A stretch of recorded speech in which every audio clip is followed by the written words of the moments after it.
Okay, it's John V3 IPS. Good morning, everybody here. This was a funny one. The guy goes, John, I'll buy you a coffee. I'll buy you a coffee, maybe 2 coffees, if you show me and tell me all the stuff you bring out with you, because you bring a lot of stuff. No, I don't bring a lot of stuff. Sometimes I do, and usually I don't. Today I did, but anyways. I'm in experimental mode here. I'm testing out communication capabilities here from an urban location. So, this is a think tank camera bag, and I use this in place of the LC192 Icom bag. Call it a diaper bag because I can fit the radio and a couple of diapers in it. This one's got a lot more room. So anyways, different backpacks have different purposes. I love my LC192. Yeah, it's a bit expensive, but everything fits in and matches the way Icom wanted it, and I like it. It's just I don't like it all the time because sometimes I have a lot of stuff I want to bring out. So, buddy pole, 50 feet of coax. Great. I've had this for years. Nothing's been broken. It's got rubber covers on the ends there so dirt doesn't get in. A couple of signal stick antennas here for the 905 and the 818. This is my Heil headset.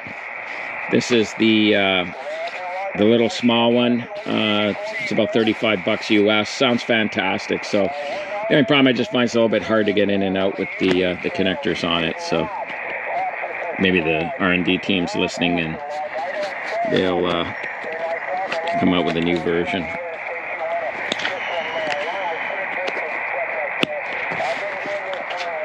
Okay, so the inside here. I've got the 705 in here in a padded pouch. This is a rain cover. So the 705's in here. We'll leave that in there for now just to make some room. I've got a bunch of extra batteries in here. I've got AA's and some NiCads, some cheat sheets. This is the VS3 BT Bluetooth headset that I use with it sometimes. My little power analyzer that I made. It's on my blog. Cost me a couple of bucks to make this. A wipe there.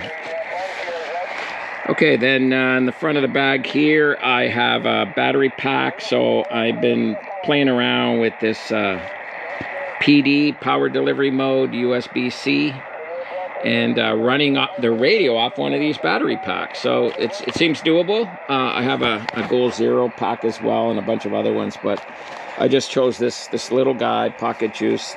It's got a built-in meter. Okay, what's in here are my headphones. This is in a case I picked up, and I have another case that I have my Gabil antennas. This is foldable headphones. This pouch here, these are just odds and ends. So patch cables, coax adapters, fuses. I've got my ham radio workbench. I don't know, version 1. I think this is like 5 years ago. The ham radio workbench guys came out with a power delivery kit to solve a problem, and everybody says, hey, I have the same problem to solve. I want one too. So quick way to build a little kit. Again, in here, just wires, patch cords. I have a long wire on a Radio Shack holder. Keep an eye out for these at the ham fests. In the dollar box. Tripod. I've got a bunch of different batteries. See, now on the LC192, there's pockets for these batteries. So 3 batteries are in here. I've got another pouch in here. This is for the matte tuner. I decided to go with the matte tuner on it for the 705. Actually works really, really good. Very surprised.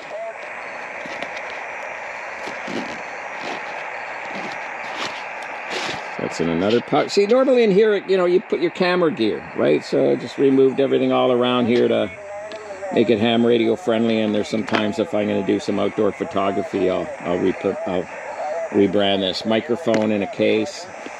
Might be overkill. We'll see how it is. I picked up some of these plastic containers at the Japanese market, only because they just have this perfect size.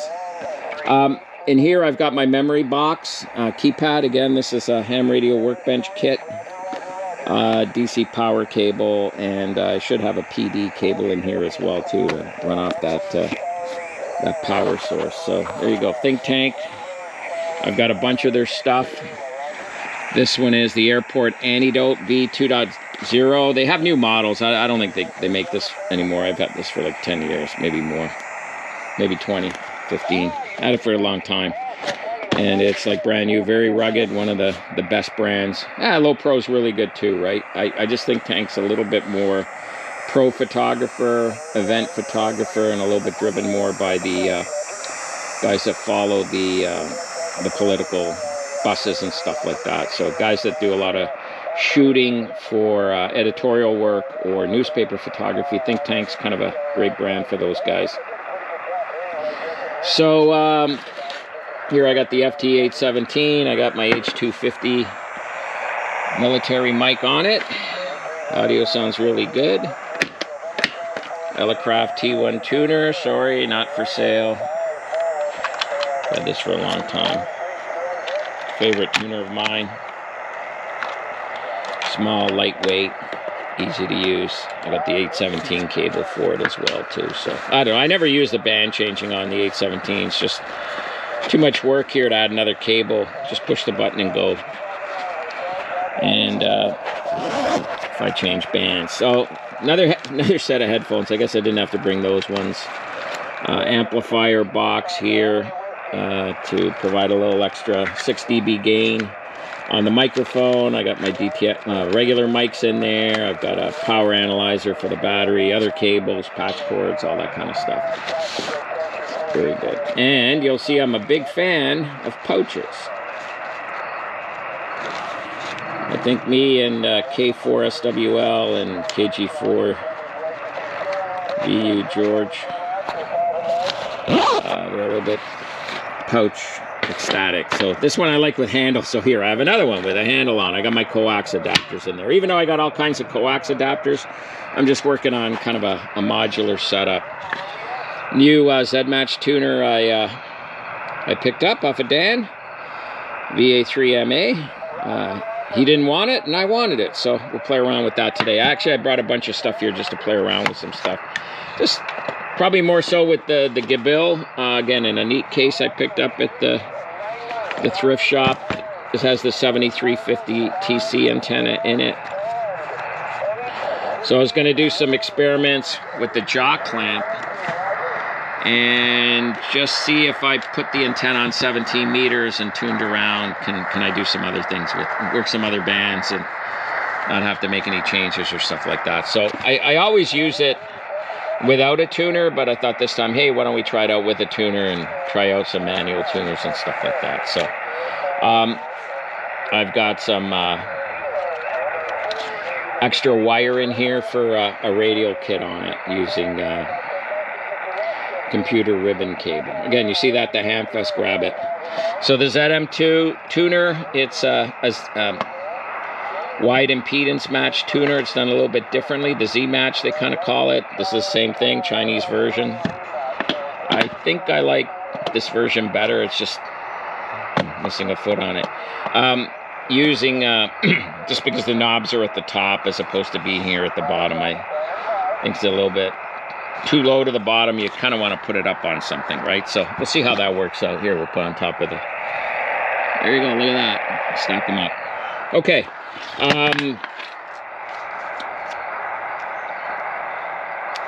Another one of those, there's another version build of the N7V SWR bridge. So you've got the LED here. It's a perfect 50 ohm load. So you're able to load the antenna with some impedance in it, and then you flick it over to operate. And pretty simple. It's just kind of a switch with some diodes and some LEDs, and it's got a little coil in there to tap off some energy for the SWR meter on it. Guy pole kit. I always bring this anyways, even though I had one for the other antenna. This is the GoPro stuff. 703. This is an MVIS antenna using 50 feet of wire. Needs 9-to-1 balun, not included. It's not in here. I have the 9-to-1 balun in a separate bag. I have my Pac-10 antenna, the linked dipole, so I have a 40-20 linked, and I also have a 17 meter, just a straight dipole on it. We'll try that out in the field later on today. My Cha Soda AZ1. This is the Chameleon soda antenna.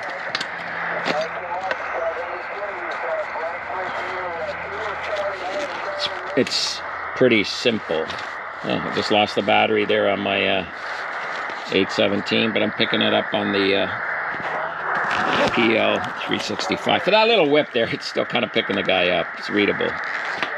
Okay, so the AZ1, that's just basically a dipole antenna. I've got some microcord on it, number 26 Silky. I've got the instruction sheet. Go check out their website.